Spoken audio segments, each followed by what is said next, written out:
देख लो गया। ओके, चलिए हम चेक कर लो। प्रभु यीशु मसीह के नाम में आप सभी का बहुत बहुत स्वागत है। खरी शिक्षा की दुनिया में मैं राम आशीष मसीह आप सभी का बहुत तहे दिल से स्वागत करता हूँ। तो चलिए आज हम सब कुछ सीखेंगे। तो यहाँ पर हम सब सीखने आए है ना। कैसा लग रहा है अभी तक हमें बताएं, कैसा लग रहा है? आनंदित है ना बहुत लोग? तो चलिए सब शुरू करते हैं। तो उससे पहले हम सब एक बार सर्वशक्तिमान पिता परमेश्वर के लिए, प्रभु यीशु के लिए और पवित्र आत्मा के लिए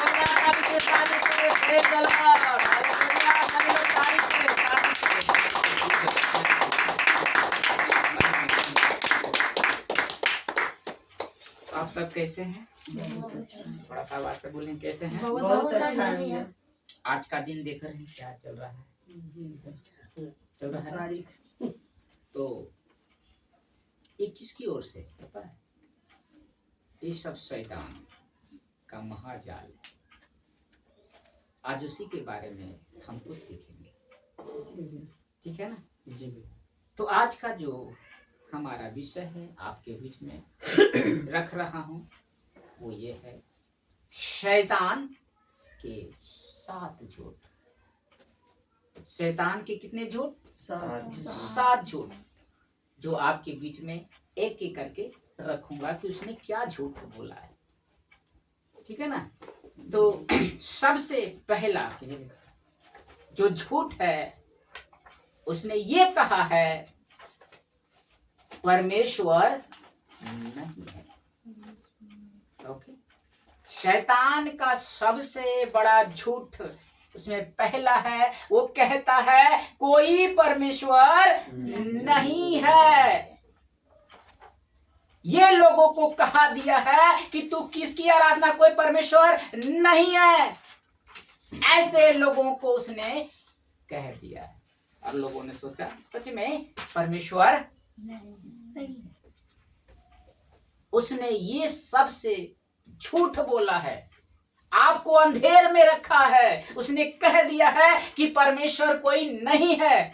अगर वो कह देता तो आप सत्य को जान जाते, इसलिए उसने कहा कोई परमेश्वर नहीं। कहाँ लिखा है? मैं आपके बीच में रखूंगा।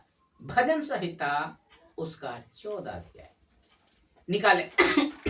भजन संहिता उसका 14वां अध्याय वचन 1 पढ़िए। पुराना नियम भजन संहिता 14 अध्याय वचन 1। Thank you Jesus. पढ़े अध्याय का भैया पहला पढ़ेंगे। मूर्ख ने अपने मन में कहा है कोई परमेश्वर है ही नहीं। वे बिगड़ गए, उन्होंने घिनौने काम किए, कोई सुकर्मी नहीं। क्या कहा उसने? कि मूर्ख ने अपने मन में कहा, यानी जो मूर्ख लोग है, जिसने उसको कह दिया है, झूठ बोला है, उसने कहा कि कोई परमेश्वर नहीं है, कोई परमेश्वर नहीं है, इसलिए जो करना है करो, कौन देखने वाला है तुझे? और इंसान क्या कर रहा है? उसको लगता है डर ही नहीं है, परमेश्वर है ही नहीं है, तो मुझे गलत काम करने से कौन रोक सकता है? इसलिए वो लिखा है कि वे बिगड़ गए। आपको मालूम नहीं होता परमेश्वर है तो क्या हम बिगड़े रहते कि नहीं रहते? बिगड़े रहते कि नहीं रहते? क्योंकि हम भी नहीं जानते थे कि कोई परमेश्वर नहीं है, इसलिए गलत काम कर रहे थे, हर कुछ कर रहे थे जो परमेश्वर की दृष्टि में उचित नहीं है। क्यों कर रहे थे? क्योंकि हमें झूठ बोल दिया था कि परमेश्वर नहीं है, नहीं है कोई परमेश्वर। हमें कहा गया था कि हम कितने योनि में जन्म लिए थे तो मनुष्य में बना। कैसा लग रहा है? बहुत अच्छा। तो सच क्या है? शैतान ने कहा, झूठ बोला, तो सच्चाई क्या है मैं आपके बीच में रखूंगा। सच्चाई क्या है? पढ़िए याकूब की पत्री उसका 2 अध्याय वचन 19। जितने इस वक्त यूट्यूब पर सुनेंगे, जब ये वीडियो अपलोड होगा तो आप भी इस बात को जानिए और समझिए कि आपको झूठ बोला है। पढ़िए याकूब नया नियम 2 अध्याय वचन 19। याकूब दूसरा का 19 में। हाँ, दूसरा का 19। तुझे विश्वास है कि एक ही परमेश्वर है, तू अच्छा करता है। दुष्ट आत्मा भी विश्वास रखते हैं और थरथराते हैं। देखिए, याकूब की पत्री में याकूब कहता है तुझे विश्वास है कि एक ही परमेश्वर है। इसका मतलब परमेश्वर है। हम लोगों ने विश्वास किया कि परमेश्वर है जो एक ही है, ज्यादा नहीं है, बहुत सारे नहीं है। क्यों किया? क्योंकि हमने सत्य को जाना। शैतान ने जो हमारे झूठ बोला था, हमने सच्चाई को जाना तो पता चला कि परमेश्वर है। वाह! हमें सच जब पता चला तो हमें लगा कि सच में परमेश्वर है। जब हमने विश्वास किया तो ऐसा लिखा है, मेरे बहन मेरे भाई जितने इस वक्त सुन रहे हैं, आप सभी को बड़े ध्यान से समझना। और लिखा है तू अच्छा करता है, दुष्ट आत्मा भी विश्वास रखते और थरथराते हैं। शैतान को मालूम परमेश्वर है, लेकिन उसने आपको झूठ बोल दिया। शैतान जानता कि परमेश्वर है, लेकिन आप उसने कहा कि नहीं है। आप उसने कहा शैतान ने कि परमेश्वर नहीं है, लेकिन यहाँ कह रहा है याकूब में कि परमेश्वर है। शैतान जानता है और शैतान कह रहा है कि उससे डरता है, थरथराता है। तो आप थरथरा क्यों नहीं रहे? आप डर क्यों नहीं रहे? क्योंकि आपको मालूम है परमेश्वर तो है ही नहीं भैया। पाप करो, कौन दंड दे रहा है? अभी गलत किसी का मर्डर करते कहाँ मुझे कोई करता है? इसका मतलब परमेश्वर नहीं है ना। क्या समझ में आ रही है ना? कुछ भी गलत काम करे तुरंत दंड नहीं मिल रहा है, इसका मतलब परमेश्वर नहीं है। अगर तुरंत दंड मिलता तो पता चल जाता कि सच में परमेश्वर है, लेकिन दंड तो नहीं मिल रहा ना भैया, क्योंकि झूठ बोल दिया ना आपको, और जो मन कर रहा है आप करते जा रहे हैं। तो इसका मतलब ये है कि आपसे झूठ बोल दिया है। लेकिन जो विश्वास करता है वो जानता है कि परमेश्वर है। वो कौन है? प्रभु यीशु मसीह। हालेलुया! वो है, वो परमेश्वर है जिसका नाम है प्रभु यीशु मसीह। कैसा लग रहा है? बहुत अच्छा। कैसे झूठ बोला आपको? कैसे झूठ में हम लोग फंस गए थे और पाप करते जा रहे थे, क्योंकि दंड नहीं मिल रहा ना फिर मुझे, क्योंकि हमें मालूम नहीं था। हमें झूठ बोला गया था कि परमेश्वर नहीं। पता है दूसरा झूठ क्या है? आप सुनकर सर्च करेंगे। तैयार है आप सब सुनने के लिए? दूसरा झूठ उसने कहा है कि स्वर्ग और नरक नहीं है। उसने आपसे ये कहा कि स्वर्ग भैया नहीं है, नहीं नरक है। आपको जो करना इस पृथ्वी पर जितना करना कर लो, स्वर्ग नरक है ही नहीं भैया। तो तू क्यों तैयारी करेगा कि स्वर्ग है कि नरक है? ये आपको झूठ बोल दिया। झूठ बोल दिया ना। हमें मालूम था कि स्वर्ग है, नरक है नहीं मालूम था, क्योंकि हमें तो कहा गया था ये पृथ्वी पर सब कुछ है, स्वर्ग भी यही है और नरक भी यही है। कहा गया था ना कि पृथ्वी पर सब कुछ है, इसलिए मरने के बाद कौन देखा है कि कहाँ जाएगा? नहीं जाएगा, क्योंकि हमने झूठ बोल दिया था। उस शैतान ने हमें कानों में आकर कहा था भाई कोई स्वर्ग नरक नहीं है, स्वर्ग और नरक नहीं है। जो करना पृथ्वी पर कर ले, उसके बाद तू जीवन मिलेगा कि नहीं मिलेगा, इस बात को उसने हमें बता दिया। तो सच्चाई क्या है? सच्चाई क्या है? तो आपके बीच में रख रहा हूं प्रकाशित लूका का रचित सुसमाचार। पहले स्वर्ग और नरक नहीं, उसके बारे में जानेंगे। कहाँ स्वर्ग नरक है कि नहीं? लूका 16 अध्याय निकालिए तो वचन 24। लूका 16 वचन उसका 24 पढ़िए। और उसने पुकार कर कहा, हे पिता इब्राहिम, मुझ पर दया करके लाजर को भेज दे, ताकि वह अपनी उंगली का सिरा पानी में भिगोकर मेरे जीभ को ठंडी करे, क्योंकि मैं इस ज्वाला से तड़प रहा हूँ। पता है ये दो व्यक्ति की इस कहानी में है, वचन में। एक था, बड़े ध्यान से इधर सब लोग देखे, एक था निर्धन लाजर जो गरीब था, लाचार था, विवश था, उसको खाने के लिए भी नहीं मिलता था, उसके शरीर पर फोड़ा फोड़ा था, कपड़े भी नहीं था, उसका घर भी नहीं था। लेकिन एक धनी व्यक्ति था, एक धनी व्यक्ति था जो क्या करता था, मलमल का कपड़ा पहनता था, अच्छा भोजन खाता, ठाट बाट से रहता था। क्या करता था, कुछ लोग उसके घर के द्वार पर उसको छोड़ दिया करता था कि कोई अगर वो खा रहा है तो अगर जूठन भी मिले तो उसे मिल सके। इस उद्देश्य से उसको उस द्वार पर छोड़ दिया जाता था। लेकिन जो धनी व्यक्ति था उसे मालूम नहीं था कि स्वर्ग है कि नरक नहीं है। उसे तो कहा गया था स्वर्ग नरक नहीं है, ये पृथ्वी ही सब कुछ है, जितना कमाना है, जितना ऐश करना है, जितना एंजॉय करना है कर लो, स्वर्ग नरक किसने देखा है। तो उसने क्या किया पता है, उस लाजर को उसने ध्यान नहीं दिया कि इसकी हम सेवा करें, इसको कुछ भोजन दे, कुछ कपड़े दे, इस बात से उसे कोई मतलब नहीं था। लेकिन कहा गया है हर इंसान को मरना पड़ता है। जब आप जन्म लिए हैं ना तो आपको मरना पड़ेगा, पड़ेगा कि नहीं पड़ेगा। जो जन्म लिया है उसको मरना ही होगा, चाहे वो 70 साल मरे चाहे 80 बार, लेकिन उसको मरना ही होगा। तब जब वो निर्धन लाजर जो गरीब था, लाचार था, भूखा था, वो पहले मर गया क्योंकि खाने के लिए नहीं मिलता था, उसका शरीर पर फोड़ा पड़ा था, तो वो जल्दी मर गया। पता है कहाँ गया, जब मर गया तो जो आत्मा था स्वर्गदूत आया और उसे ले गया स्वर्ग में। उस धनी व्यक्ति को नहीं, निर्धन लाजर को जो गरीब था उसको स्वर्गदूत पकड़कर कहाँ ले गया, स्वर्ग में। इसका मतलब भैया स्वर्ग है, इसका मतलब स्वर्ग है। और जब वो धनी व्यक्ति कुछ दिन के बाद मरा, वो भी उसे गाड़ा गया और उसका आत्मा पता है कहाँ ले गया, नरक में।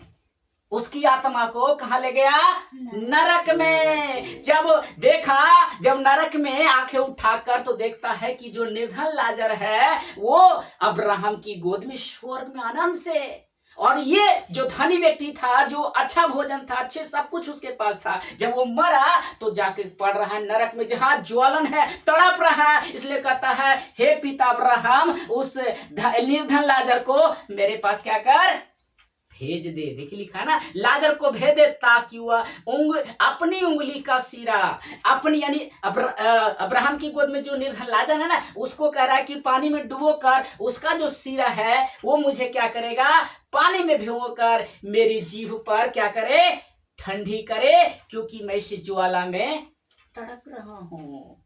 कौन कह रहा है, धनी व्यक्ति। कहाँ तड़प रहा था, नरक में। कहाँ तड़प रहा था, नरक एक ऐसा जगह है मेरे भाई मेरी बहन, वहां एक बूंद भी पानी नहीं है, निरंतर आग आग आग ही जलता रहता है। वहां कोई चीज नहीं जो आपको कुछ मदद मिल सके, कोई वहां मदद करने वाला, एक ऐसा नरक जगह है। तो वो व्यक्ति वहां पड़ा हुआ था और आपको शैतान ने क्या कह दिया था कि स्वर्ग नहीं है, नरक नहीं। तो ये क्यों कर रहा है, खुद नरक में जाकर धनी व्यक्ति क्यों कह रहा है, स्वर्ग में देखकर उस व्यक्ति को भेज दे, निर्धन लाजर को भेज दे, ताकि मुझे जीभ पर कुछ उंगली का सिरा भी डाले, तक मुझे ठंड लगे कुछ पल के लिए। सोचिए कि एक बूंद भी पानी का नसीब नहीं उस नरक में। लेकिन आपको शैतान ने झूठ बोला कि स्वर्ग भैया नहीं है, नरक भैया नहीं है, जो करना है करो। लेकिन मरने के बाद याद रखिएगा क्या हुआ, वो स्वर्ग गया, एक नरक गया, यानी स्वर्ग और नरक है। तो सच्चाई क्या है, लिखा प्रकाशित वाक्य सबसे लास्ट में 21 अध्याय। कैसा लग रहा है, सब लोग जवाब दीजिए। प्रकाशित वाक्य 21 अध्याय उसका 8 पढ़िए, 200-362 पढ़िए। पर डरपोकों और अविश्वासियों और घिनौनों और अत्याचारों और व्यभिचारों और टोनहों और मूर्ति पूजकों और सब झूठों का भाग उस झील में मिलेगा जो आग और गंधक से जलती रहती है। यह दूसरी मृत्यु है। देखे यहाँ पर कह रहा है प्रकाशित वाक्य में, यूहन्ना कहता है कि परंतु डरपोकों, याद रखिए कौन कौन नरक में मिलेगा, याद रखिएगा इस वक्त में लिखा है कि परंतु डरपोकों और अविश्वासियों। अविश्वास किसकी, जिसको शैतान ने कहा गया था कि स्वर्ग नरक नहीं है। अविश्वासी की बात हो रही, उसको शैतान ने कहा था कि स्वर्ग नरक नहीं है, जो करना है करो, उससे कहा गया था। तो लिखा है अविश्वासियों और जो जिसको पता नहीं चला कि स्वर्ग नरक नहीं है तो गलत काम करबे करेगा ना, वो पाप तो करता रहेगा ना। तो लिखा है कि और घिनौने और हत्या तो होवे नहीं करेगा, उसको तो डर नहीं है ना, क्योंकि उसे कहा गया स्वर्ग नरक नहीं है ना। हत्यार और बेविचारी भी बढ़ रहा ना, क्योंकि उसे पता कि कोई दंड देने वाला नहीं है, कोई परमेश्वर नहीं है, स्वर्ग नरक नहीं है, इसलिए कहा गया था ना। तो और लिखा है और टोन्हा, जो जादू टोन्हा जो करता है, बंद कीजिए, जो जादू और टोना करता है, जो बामत पूजता है, बहुत सारे जो अविश्वासी हैं, वो कहा है और लिखा है मूर्ति पूजक।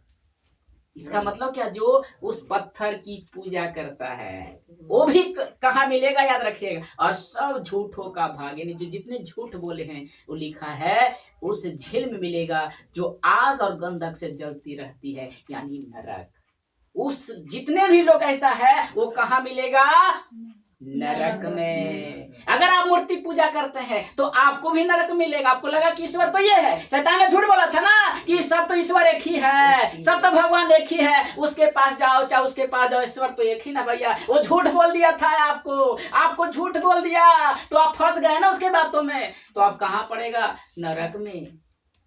नींद आपकी खुलेगी नरक में मिलेगा आपको। इसलिए लिखा है यह दूसरी मृत्यु है। पहला तो आप मरोगे, लेकिन जब नरक में जाओगे वो दूसरा मृत्यु है। आप ये जानते थे ना कि एक बार मरना है, उसके बाद तो कौन देखा है, लेकिन दूसरी मृत्यु सबसे भयानक है। ये मृत्यु नहीं कि हम खाते पीते मर गए, पाप करते मर गए, ये बड़ी बात नहीं है। इसके बाद जो मृत्यु है वो भयानक है। इसलिए जितने भी हम लोग यहाँ पर है ना, उस दूसरी मृत्यु के लिए इंतजार कर रहे हैं, उसकी वहां जब सामना करेंगे तो उसे मृत्यु, उसके लिए हम लोग तैयार कर रहे हैं कि वहां जाएं तो हमें अच्छा मिले, स्वर्ग मिले, नरक ना मिले। इसलिए हम लोग इकट्ठा होकर के हम परमेश्वर की क्या कर रहे हैं, वचन सीख रहे हैं, और लोगों को क्या कर रहे हैं, सिखा रहे हैं। पता चला कि स्वर्ग नरक है, समझ में आ रही है? स्वर्ग नरक है। तो आपको किसने कह दिया था कि स्वर्ग नरक नहीं है? शैतान। आपको झूठ बोला था, आप शिकार हो गए ना उसका।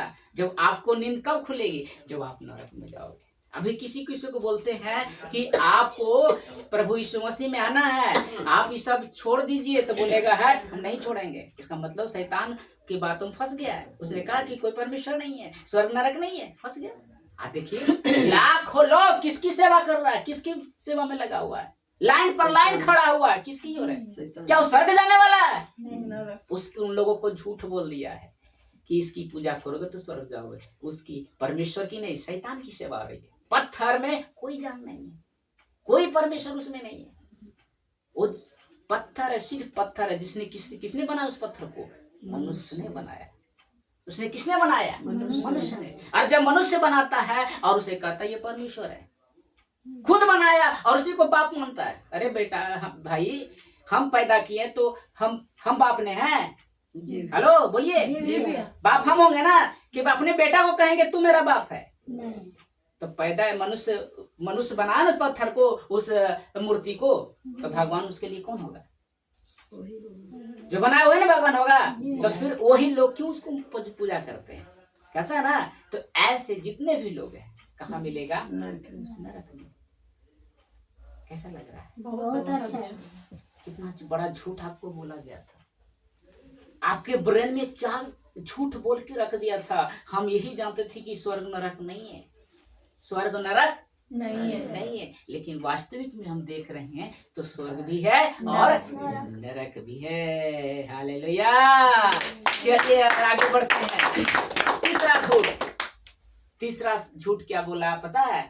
कि हम पापी नहीं है। शैतान ने आपसे ये कहा था कि तू पापी नहीं है। ब्राह्मण से पूछिए कि आप पाप हैं, पाप किए हुए हैं, पापी मनुष्य। बोलेगा किसने कहा कि हम पापी नहीं है। किसी से पूछिएगा कि आप पापी हैं, बोलेगा हम पापी नहीं है।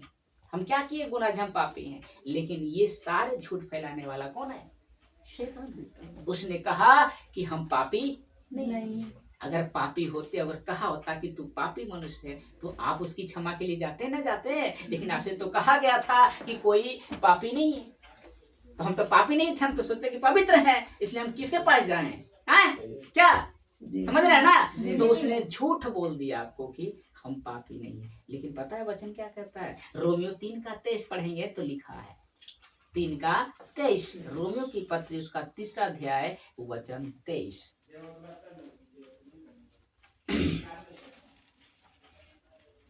देखिए लिखा है 210 पेज में, 211 में लिखा है, इसलिए कि सबने पाप किया। क्या करा कि सबने, चाहे आप हिंदू है, चाहे मुस्लिम है, चाहे सिख है, चाहे ईसाई है, सब के सब क्या है? पापी है। क्या है? पापी है। लेकिन आपको शैतान ने कहा तू पापी नहीं है। जितने भी तू हिंदू है ना, तू पापी नहीं है। तू क्रिश्चियन है, तू पापी नहीं है। आपको झूठ बोला था कि तू पापी नहीं, लेकिन वचन कहता है कि हम सब क्या थे? पापी थे। क्योंकि लिखा है सबने पाप किया और परमेश्वर की महिमा से रहित है। सबने पाप किया, चाहे आप हिंदू हैं, चाहे मुस्लिम है, चाहे सिख ईसाई है, हर वो मनुष्य पापी है। जो बच्चा माँ के गर्भ से निकलता है ना मेरे भाई मेरी बहन, वो भी पापी है। तो कहिएगा भैया वो तो छोटा बच्चा है, वो कौन सा गुनाह किया था, वो कौन सा पाप किया है जो आप उस बच्चे को कहते तू पापी है? मानिएगा इस बात को? मानिएगा कि मेरा बच्चा पापी है? अब इसको कहिएगा ये पापी है कि नहीं है? हेलो, ये बच्चा पापी है कि नहीं है? लेकिन इसकी माँ कहेगा हाँ मेरा बच्चा गुनाह किया है। कौन सा गुनाह किया है जो मेरा बच्चा पापी है? लेकिन पापी है।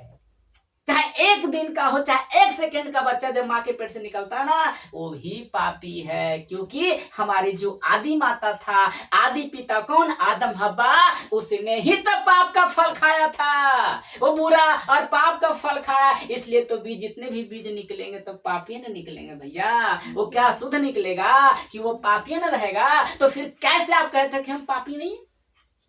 मेरा बच्चा पापी नहीं है, मेरा पति पापी नहीं है, हम पापी नहीं है। हम तो हिंदू है ना। तेरा क्रिश्चियन भले बोलता होगा यीशु पापी भले होगा, कहता होगा, हम बता रहे होंगे शैतान का तो यीशु भले पापी, तू पापी नहीं। वो क्रिश्चियन है ना, उसने पाप किया इसलिए उसको क्षमा के लिए आया था। हम तो हिंदू है ना, तो हमको किसे, हम तो पापी नहीं है, हम पापी नहीं है। लेकिन वास्तविक में क्या है? हर मनुष्य क्या है? पापी है। आपको याद होगा जब कृष्ण जी अर्जुन की बीच में लड़ाइयां हो रही थी, पता है सभी को? हेलो, ध्यान दीजिएगा। तो अर्जुन क्या किया? गुनाह भी था और बेगुनाह वो भी मारा जा रहा था। तो अर्जुन जी कहे कृष्ण जी से कि हमसे बहुत बड़ा पाप हो गया है, हमसे बड़ा गुनाह हो गया है, अब हम पापों के लिए कहाँ जाएं? हम तो पापी ठहर गए ना। तो कृष्ण तो भगवान कहते हैं ना, आप कहते हैं ना कृष्ण भगवान है। तो फिर उसने कृष्ण जी ने अर्जुन से कहा, हे अर्जुन ऐसा कर, तू जा परमात्मा के पास, उस परमात्मा के समक्ष में जा, क्योंकि वही है जो आपको पापों की क्षमा दे सकता है। दुनिया की कोई ताकत, कोई भगवान नहीं है जो आपको क्षमा दे सकता है। केवल एक ही है, वो है प्रभु यीशु मसीह, जो आपको पापों की क्षमा दे सकता है। कोई दुनिया में ईश्वर नहीं है। अर्जुन गया, कृष्ण जी कहता ना, आओ कृष्ण, अर्जुन मैं तुझे क्षमा कर देता हूँ, मैं तुझे क्या करता हूँ? क्षमा कर। तो फिर उसने क्यों कहा कि मेरे पास मत जा, जा उस परमेश्वर के पास, उस परमात्मा के पास जा। समझ में आ रही है? इसलिए यीशु ही एक, प्रभु यीशु ही है जो आपके हर गुनाहों को अपने ऊपर लेने की क्षमता रखता है। वरना कोई इंसान, कोई ईश्वर नहीं है जो आपका गुनाह अपने ऊपर ले सकता है। ले जाइएगा? नहीं ले सकता, क्योंकि मेरे पास उतना क्षमता नहीं है कि हम अपने पापों को ले सके। तो इसका मतलब यही है कि आपको कहा गया था कि हम पापी नहीं है, लेकिन सच क्या है कि हम क्या है? पापी हैं। कैसा लग रहा है? बहुत अच्छा। जल्दी बताएं कैसा लग रहा है? कैसा आपको लग रहा है? अच्छा। आनंद आ रहा है ना? समझ रहे हैं कि क्या कहा गया? और चौथा झूठ हम देखेंगे। चौथा झूठ ने क्या कहा शैतान ने आपसे? कि सब भगवान एक है। शैतान का ये सबसे बड़ा झूठ जो है वो कहता है सब भगवान एक है। तू यीशु मसीह पास क्यों जा रहा है? तो उसके उस भगवान के पास चले जा, उस ईश्वर के पास चले जा, उस पत्थर के पास चले जा, उस भगवान के पास चले जा, सब क्षमा कर देगा, सब तुझे स्वर्ग दे देगा। तो भैया ये तो आपको झूठ बोल दिया था ना, आपसे झूठ कह दिया था ना भैया कि हम सब भगवान एक है। साईं बाबा भी कहते हैं सबका मालिक एक है। तो लोगों ने साईं बाबा को ईश्वर मान लिया, साईं बाबा को गोड़ लग रहा है, उसकी पूजा कर रहा है। उसने कहा था परमेश्वर एक है, लेकिन उसने सब लोगों ने उसको परमेश्वर बना लिया कि साईं बाबा भी भगवान है, ईश्वर है, उसको भी पापों की क्षमा देता है, वो भी चंगाई करता है। ऐसा किसने झूठ बोला? किसने झूठ बोला? जल्दी बताइए। शैतान ने आपको झूठ बोला, सब भगवान है। अब पूछेंगे, किसी के पास जाएंगे, चलिएगा प्रभु यीशु मसीह में, तो क्या बोलेगा? भैया दीदी सब भगवान तो एक ही है, वहाँ जाइए चाहे वहाँ जाइए, भगवान तो एक ही है ना, है ना? यही तो मन में डाला। तो ये शैतान का सबसे बड़ा झूठ है। आपको कहा गया था, आपके ब्रेन में आकर कहा था, कानों में कहा था कि ते सब भगवान एक है, इसलिए प्रभु यीशु मसीह के पास मत जाना। इसलिए उसे मालूम है, क्योंकि मैंने देखा था ना ये वचन में कि शैतान भी थरथराता है और शैतान भी जानता कि परमेश्वर है।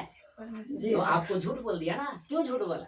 क्योंकि उससे नफरत है कि स्वर्ग नहीं जाए, बिल्कुल टोटल कहाँ जाए? नरक जाए। तो सच क्या है? पढ़िए, पहला कुरिन्थी 8 अध्याय वचन 4। पहला कुरिन्थी 8 अध्याय वचन 4, पेज नंबर है 234। पढ़िए 4, 2 का 4, 8 का 4। हाँ, 8 का 4। तो मूर्तों के समाने पता है कि बलि की हुई हाँ, उसमें मालूम होगा। वस्तुओं के खाने के विषय में हम जानते हैं कि मूर्त जगत में कोई वस्तु नहीं, और एक को छोड़ और कोई परमेश्वर नहीं। लिखा है।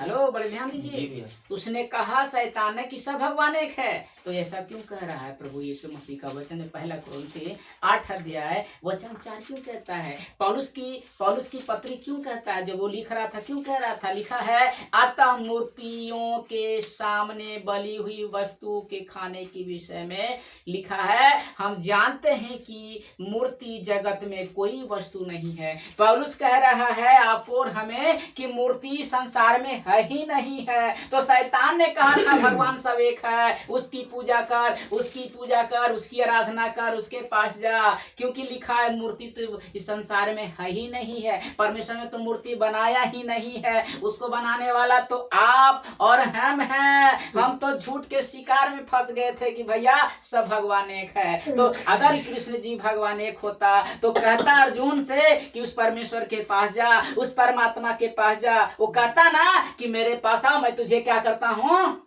क्षमा कर देता हूँ। क्यों नहीं कहा? क्योंकि उसको मालूम था कि परमेश्वर कोई है। वो भी नहीं जानते, लेकिन वो जानते थे कि परमेश्वर कोई है। हम भी नहीं जानते थे कि परमेश्वर नहीं, लेकिन हमने जाना कि परमेश्वर एक ही है, वो है प्रभु यीशु मसीह। तो उसने, पौलुस ने कहा कि इस संसार में कोई वस्तु मूर्ति नहीं है, और ऐसा लिखा है कि एक को छोड़, लिखा है मेरे भाई मेरे मन, और एक को छोड़ और कोई परमेश्वर नहीं है। यानी प्रभु यीशु ही परमेश्वर है। ये साबित हो जाता है कि कोई ईश्वर नहीं है, एक ही है जिसका नाम है प्रभु यीशु, जो आपको यहाँ पर बुलाया है। बुलाने वाला कौन है? वही एक ईश्वर, वही एक परमात्मा, जिसने अर्जुन से कहा था कि कृष्ण ने कहा था अर्जुन से कि उस परमेश्वर के पास चला जा, वही तेरे पापों को क्षमा करेगा। तो सब भगवान एक है, तो हमें कैसे क्षमा कर देगा? तो हम उसकी पूजा कर रहे हैं, तो कैसे हमें स्वर्ग देगा? उसके अधिकार में है, उसके हाथ में है, जो आपको दे देगा। तो पिछड़ न जाएगा, आपको बोल देगा ना कि मैं भी तो दंड हूं, मुझे तो भी उसी से ही उसका हिसाब लेना है, उसको भी हिसाब उस परमेश्वर ही देगा। तो उसके पास जाना चाहिए था ना, लेकिन आपको तो झूठ बोल दिया ना कि सब भगवान एक ही है। कैसा लग रहा है? बहुत अच्छा। कैमा झूठ हम लोग देखे? अभी तक 4 झूठ देख लिए, और हम लोग सच में जो झूठ बता रहे हैं, क्या थे कि नहीं थे? जी भैया। जितने भी झूठ आप लोग देख रहे हैं, क्या ये नहीं बोला गया था हमसे? जी भैया। हम लोग कर रहे थे ना, सुन रहे थे ना वही चीज। तो आप देखिए 5वां झूठ क्या कहता है, पता है? शैतान का 5वां झूठ क्या कहता है? वो कहता है पुनर्जन्म होता है। समझ रहे हैं? जी। शैतान ने आपसे कहा गया कि पुनर्जन्म, पुनर्जन्म का मतलब कि आप इस जन्म में मनुष्य लिए ना, तो अगला फिर आपको मनुष्य में हो सकता है या कुछ में हो सकता है, तुम्हारा दूसरा भी जन्म हो सकता है, ये आपको कहा गया है। क्या वास्तविक में पुनर्जन्म होता है हमारा? नहीं होता है। आपको झूठ बोल दिया था शैतान कि पुनर्जन्म होता है। पता है आपको क्या कहा गया था कि पुनर्जन्म होता है? तो आप बताइए क्या पुनर्जन्म होता है? तो सच्चाई क्या है आइए हम देखेंगे। इब्रानियों 9:27, इब्रानियों की पत्री 9वां अध्याय उसका 27 पेज नंबर है, आपको मैं बता देता हूँ। पेज नंबर है 311। जैसे मनुष्य के लिए एक बार मरना और उसके बाद न्याय का होना नियुक्त है। अब समझ में आइए, यानी मनुष्य को एक ही बार जन्म ले सकता है, उसके बाद डायरेक्ट उसका न्याय होगा। तो फिर भैया पुनर्जन्म कैसे कह दिया? आप कैसे समझ गए कि हमारा पुनर्जन्म होगा? यहाँ तो लिखा है कि मनुष्य एक बार मरेगा और डायरेक्ट क्या होगा? उसका न्याय होगा। डायरेक्ट तो जन्म होना ही सवाल पैदा नहीं होता है। आप मरोगे ना, डायरेक्ट परमेश्वर के सामने खड़ा हो जाओगे और आपका न्याय करेगा वो। तो फिर कैसे आपको कहा गया है कि पुनर्जन्म होता है? हम मनुष्य में लिए हैं तो फिर अगला बार जन्म मिलेंगे, अगला जन्म में 7 जन्म मिलेंगे। कहता ना शादी होता तो बोलता है कि 7 जन्म का रिश्ता है ना, 7 जन्म में तू ही मेरी पत्नी बनना, तू ही मेरा पति बनना। बोलते हैं कि नहीं बोलते हैं? हेलो, बोलते हैं कि नहीं बोलते हैं? क्या ऐसा संभव है? है संभव? झूठ बोल दिया ना आपको झूठ बोला गया है कि पुनर्जन्म होता है। वास्तविक क्या है कि एक ही बार जन्म होता है, उसके बाद डायरेक्ट आपका न्याय होगा। उसके बाद आपका क्या हो? डायरेक्ट न्याय होगा। पता है जब प्रभु यीशु मसीह आए थे उस समय है ना, 2026 साल पहले, तो यहूदियों का सरदार था जिसका नाम था निकोदेमुस, ठीक है ना। निकोदेमुस आया और प्रभु यीशु के पास कहता है कि अगर कोई मनुष्य बूढ़ा हो जाए तो फिर वो माँ के पेट में फिर जाएगा, फिर उसके बाद जन्म होगा। पढ़िए यूहन्ना 3 निकालिए, उसका 5 पढ़िए, देखिए लिखा 4 से यूहन्ना सुसमाचार 3 अध्याय निकालिए। देखिए निकोदेमुस क्या कहता है। आज आप लोग भी सुखी, देखिए आपको झूठ बोला गया है, सच्चाई में आपके बीच में रखा हूं। यूहन्ना निकालिए 3 अध्याय, 1 से पढ़िए तो पता चलेगा। फरीसियों में से निकोदेमुस नाम का एक मनुष्य था जो यहूदियों का सरदार था। उसने रात को यीशु के पास आकर उससे कहा, हे रब्बी, हम जानते हैं कि तू परमेश्वर की ओर से गुरु होकर आया है, क्योंकि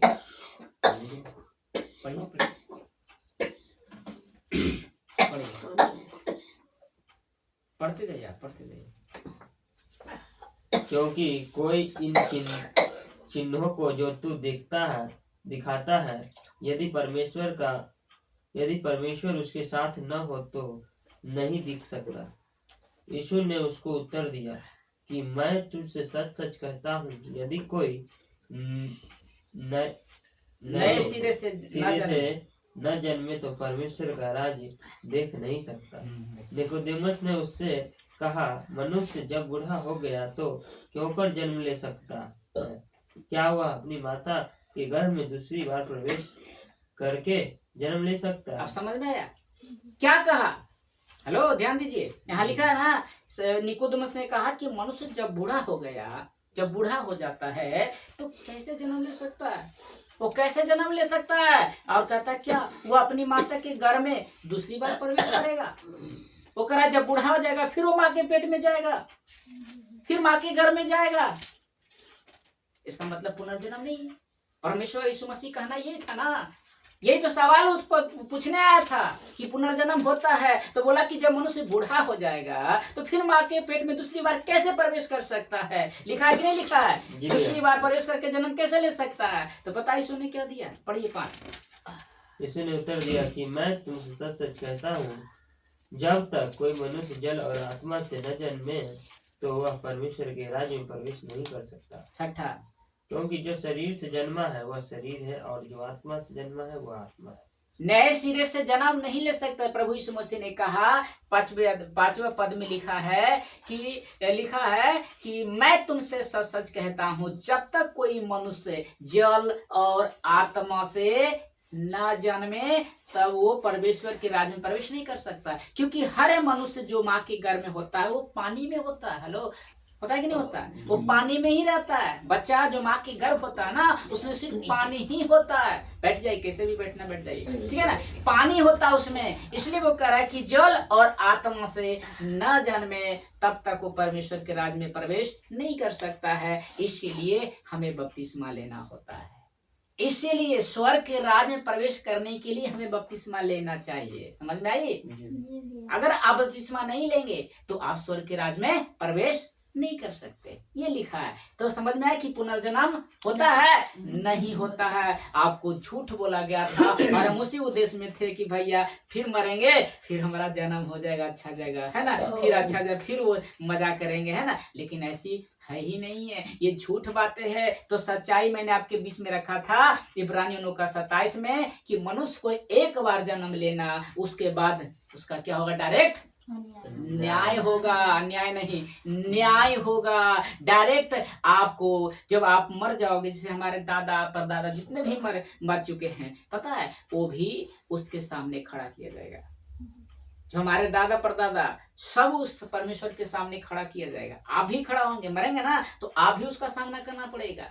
दोबारा जन्म नहीं है, आपको उसका सामना करना पड़ेगा। चाहे आप हिंदू हैं, चाहे मुस्लिम हैं, चाहे सिख ईसाई हैं, हर मनुष्य को उस परमात्मा के समक्ष में खड़ा होगा और उसके बाद जो दंड देगा वही तो दूसरी मृत्यु है। वही दूसरी मृत्यु है स्वर्ग वाला और नरक। उसमें तय करेगा कि कौन स्वर्ग जाएगा और कौन नरक जाएगा। मैं पहले ही बता देता हूं कि स्वर्ग कौन जाएगा, नरक कौन जाएगा। जो परमेश्वर की इच्छा पर चलता है, जो उसकी इच्छा के अनुसार, उसकी मर्जी के अनुसार चलेगा, जिएगा, वो मानते हैं, वो कहाँ जाएगा? डायरेक्ट स्वर्ग जाएगा। और जो उसके विपरीत काम करते हैं, उसकी मर्जी के अनुसार नहीं चलते, उसकी आज्ञा के अनुसार नहीं चलते, टोटली के टोटली, चाहे वो अगुआ हो, चाहे लीडर हो, चाहे पास्टर क्यों ना हो, वो भी नरक जाएगा। हम पास्टर हैं, हम तो क्या हम नरक नहीं जा सके? अगर हम उसकी मर्जी के हिसाब से नहीं चलेंगे तो हमें भी वो दंड देगा, हमें भी नरक में भेज देगा। समझ में आ रही है? इसका मतलब स्वर्ग नरक है भी और आपका ये पुनर्जन्म नहीं है। आपको डायरेक्ट क्या होगा? दूसरी मृत्यु का सामना करना पड़ेगा। और छठवा और सबसे अच्छा भी है, तो सबसे ये शैतान का छठा झूठ क्या पता है? कर्म करो, पाप से बचे जाओगे। शैतान ने कहा कि कर्म करो तो पाप से क्या करोगे? बच जाओ। देखते हैं, जो पाप से बचना चाहता है, जो मर्डर करना चाहता है, जो मर्डर करके आया, चाहे गुनाहों को क्षमा मांगना चाहता है, तो क्या करता पता है? कोई बैंक लूट लिया, चाहे कुछ भी कर लिया, उन लोगों को मदद करना शुरू कर देता है। समझे? हम सुने थे, एक थी यूट्यूब पर देख रहे थे, तो कोई बता रहे थे कि एक बहुत बड़ा गैम्बलर था, वो पैसा डाकू था, वो लूट के पैसा जमा करता था, ठीक ना, बहुत पैसा इकट्ठा किया था। तो वो क्या किया, वो नेता बन गया था, ठीक है ना। तो उसे पता चला कि हमने बहुत बड़ा गुनाह किए हैं, तो क्या करता था, उस पैसे को लोगों को मदद करता था, बांटने लगा कि चलो मेरा गुनाह क्या हो जाएगा? क्षमा हो जाएगा, ठीक है ना। तो अच्छा कर्म करने लगा, है ना, अच्छी सी बातें करने लगा, लोगों से अच्छे मिलने लगा, है ना। सब लोग सोच रहे ये तो बहुत अच्छा आदमी है, देखो कैसे लोगों को मदद कर रहा है ना, गरीब को साड़ी दे रहा है, तो खाना खिला रहा है, ये कर रहा है, अच्छा आदमी है। इसका मतलब क्या है कि शैतान कहता है कि कर्म करो और पाप से क्या करोगे? बच जाओगे। भैया आप पाप करोगे और वो पाप करके आप कहो किसी को खाना खिला दोगे, गरीब को किसी कुछ दे दो, क्या आपका पाप क्षमा हो जाएगा? आपसे आपका पाप क्षमा हो जाएगा? क्या आपके दान पुण्य से क्या आपका गुनाह माफ हो जाएगा? नहीं माफ होने वाला आपका गुनाह। आपका माफ किसी भी रीति से, चाहे अपना पैसा पूरा क्यों ना गरीब में लुटा दे, फिर भी आप पाप से नहीं बच सकते हैं मेरे भाई मेरी बहन। ये आपको झूठ बोल दिया है कि कर्म करो और पाप से क्या करो? बचे रहो। तो आज रखिएगा, कोई कर्म ऐसा नहीं है जो आपको बचा सकता है। ये आपको बचाने वाला सिर्फ एक ही है। पढ़िए, ये सच क्या है? इफिसियों 2 अध्याय, इफिसियों की पत्री उसका 2 अध्याय वचन 8 और 9। इफिसियों की पत्री उसका 2 अध्याय 8 और 9। आप लोग टाइम पर नहीं ध्यान देते हैं। वचन के समय में एकदम ध्यान रखिए। 8 और 9 लिखा है, क्योंकि विश्वास के द्वारा अनुग्रह से ही तुम्हारा उद्धार हुआ है, और यह तुम्हारी ओर से नहीं वरन परमेश्वर का दान है, और न कर्मों के कारण, ऐसा ना कि कोई घमंड करे। आपको लगा कि हम तो अच्छा काम कर दिए हैं, अब तो मेरा गुनाह क्षमा हो गया होगा, अब तो हम स्वर्ग जाएंगे। लेकिन मेरे भैया, मेरे भाई, मेरी बहन, आप गलत फैमिली में है, आपको दंड मिलेगा, जरूर मिलेगा। याद रखिए, कोई कर्म से आप पाप से नहीं बच सकते हैं। अगर सच में सचमुच चाहते हैं कि हम गुनाह किए हैं और मैं गुनाहों से बच जाऊं, केवल एक ही रास्ता है, आपको जाना होगा प्रभु यीशु मसीह के समक्ष में, उससे कहना होगा कि हे प्रभु यीशु, मैं तुझे उद्धार करता स्वीकार करता हूं, मैंने बहुत गुनाह किए हैं, आज से मैं गुनाहों को तेरे हाथों में सौंप देता हूं, जो भी मैंने पाप किया है तुझे डाल देता हूं और मुझे छुटकारा दे दे पापों से। तो कहेगा बेटा, बोलेगा बेटा आ, मैं तेरे हर गुनाहों को मैं तुझे क्या करता हूँ, माफ करता हूँ। याद रखिएगा, केवल एक ही माध्यम है, केवल एक ही रास्ता है, वो कौन है? प्रभु यीशु मसीह। तो आप जान गए कि आपको झूठ बोला था, समझ गए? अब है 7वां और अंतिम पाप जो है झूठ बोलने वाला चीज, ध्यान दीजिएगा। देखिए, शैतान का सबसे बड़ा झूठ 7वां जो क्या है, वो लिखा है सिर्फ प्रभु यीशु ही उद्धार करता नहीं है। उसने कहा है आपसे कि यीशु ही नहीं है जो आपको क्षमा कर सकता है, बहुत सारे हैं जो तुमको क्षमा कर सकता है। तो जानते पता क्या करता है? कोई गंगा जी में जाकर नहा लेता है। हेलो, बोलिए, गुनाह करता जाता गंगा जी में नहा ले कि मेरा पाप दूर हो जाएगा। अरे भैया, यीशु के छोड़कर कोई आपके गुनाह को माफ कर सकता है क्या? पानी आपको गंदगी धो सकता है, आपके पापों को धो सकता है? कहता ना, एक कहावत है ना, मीन्स कहा गया है, मीन सदा जल में रहे, धोए बास न जाए। मछली कहाँ रहता है? पानी में रहता है। तो क्या अपनी गंदगी बुदबुदा को दूर करता है? उसकी गंदगी तो और महकता है ना। तो कैसे आपके पानी जो है आपके पापों को क्षमा कर सकता है कोई? है दुनिया में ताकत? लेकिन आपको कहा गया है, शैतान ने आपको झूठ बोला है और कहा गया है सिर्फ यीशु नहीं है, बहुत सारे हैं, तो तुझे क्या करेगा? क्षमा कर। इसलिए देखते हैं प्रभु यीशु मसीह के पास नहीं आता, तो जाता है कहाँ? कभी उस देवी देवता में, तो कोई इस भगवान के पास जाता है, तो कोई गंगा जी चले जाता है। क्या आपके पापों को क्षमा हो जाएगा? हैं? तो कौन झूठ बोला? शैतान ने आपको झूठ बोला था ना कि यीशु ही उद्धार करता नहीं है। बहुत लोग है, लेकिन मैं सच कहूँ तो क्या सच क्या लिखे पढ़िए, 2 कुरिन्थी 4:4, 2 कुरिन्थी 4:4, 2 कुरिन्थी 4:4 देखिए लिखा है। 2 कुरिन्थी 4:4 में लिखा है कि और उन अविश्वासियों के लिए जो संसारिक हैं, अविश्वासियों के लिए जिनकी बुद्धि इस संसार के ईश्वर ने अंधी कर दी है। इस संसार की ईश्वर मतलब शैतान ने क्या किया है? आपके आंखों पर पट्टी बांध दिया है। उसने आपको झूठ बोल दिया है कि यीशु ही उद्धार करता केवल नहीं है जो क्षमा कर सकता है, तेरे पापों को उद्धार कर सकता है। बहुत ऐसे ईश्वर हैं जो आपको उद्धार कर सकता है। तो लिखा है वचन में कि ये सब किसने किया है? इस शैतान ने किया है, ताकि मसीह जो परमेश्वर का प्रतिरूप है उसके तेजोमय सुसमाचार के प्रकाश उन पर न चमके। कहा गया शैतान इसलिए ताकि वो प्रभु यीशु मसीह के पास जाएगा तो जो प्रकाश है ना उन पर चमकने लगेगा, उसका हर गुनाह माफ हो जाएगा। इसलिए वो कहता है कि केवल यीशु उद्धार करता ही नहीं है जो आपको क्षमा कर सकता है। ये सबसे बड़ा झूठ बोल दिया है आपको लगता है कि सच में यीशु मसीह थोड़ू है जो खाली उद्धार करे, वो तो यहूदियों का है, वो तो क्रिश्चियन का ईश्वर है, तो हम क्यों जाएंगे? हम तो हिंदू है ना, हम अपने भगवान के पास वो क्षमा नहीं कर देगा? हम उसकी पूजा करेंगे ना, उसको जो भी इच्छा रहे मन रहेगा इसी कर देंगे, लोगों को खिला देंगे, कर देंगे, मेरा पाप क्षमा हो जाएगा। क्या है ऐसा कोई जो आपको क्षमा कर सकता है? केवल प्रभु यीशु मसीह ही है जो आपके अपराध को, चाहे कैसा भी गुनाह क्यों नहीं आप किए हैं, वो ताकत रखता है, वरना कोई ईश्वर नहीं है जो आपके गुनाहों को क्षमा कर सकता है। तो ये शैतान का सबसे बड़ा झूठ है जो आपको कहा दिया है कि केवल यीशु मसीह ही नहीं है जो आपको उद्धार कर सकता है, बहुत सारे ईश्वर है। तो सच्चाई क्या है? प्रेरितों के काम उसका 4 अध्याय उसका 12, प्रेरितों के काम उसका 4 अध्याय वचन 12 कहता है। प्रेरितों के काम उसका 4 अध्याय वचन 12। देखिए क्या कहता है, बड़े ध्यान से समझिए। लिखा है किसी दूसरे के द्वारा उद्धार नहीं। हेलो, ध्यान दीजिएगा, किसी दूसरे के उद्धार नहीं, यानी दूसरे भगवान, दूसरे ईश्वर के द्वारा उद्धार नहीं, क्योंकि स्वर्ग के नीचे और मनुष्यों में और कोई दूसरा नाम कोई दूसरा नाम नहीं दिया गया जिसके द्वारा हम उद्धार पा सके। केवल एक ही है जो आपको उद्धार कर सकता है, वो है केवल प्रभु यीशु मसीह। हालेलुया।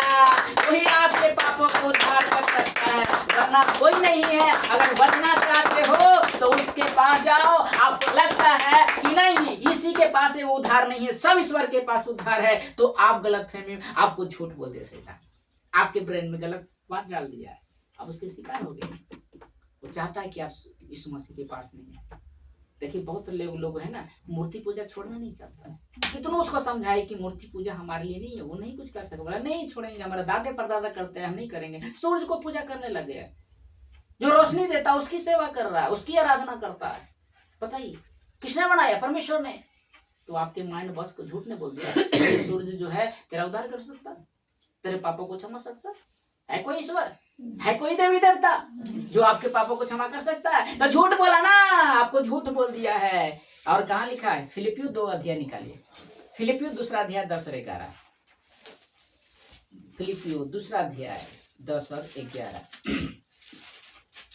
देखिए लिखा है 10 में कि जो स्वर्ग में और पृथ्वी पर और पृथ्वी के नीचे वे सब यीशु के नाम पर घुटना टेके। जितने भी ये पृथ्वी पर, पृथ्वी के नीचे, यानी जो मर चुका है वो भी क्या कर रहा है? वो यीशु के नाम घुटने टेकेगा। यीशु के सामने उसको घुटने टेकना ही होगा।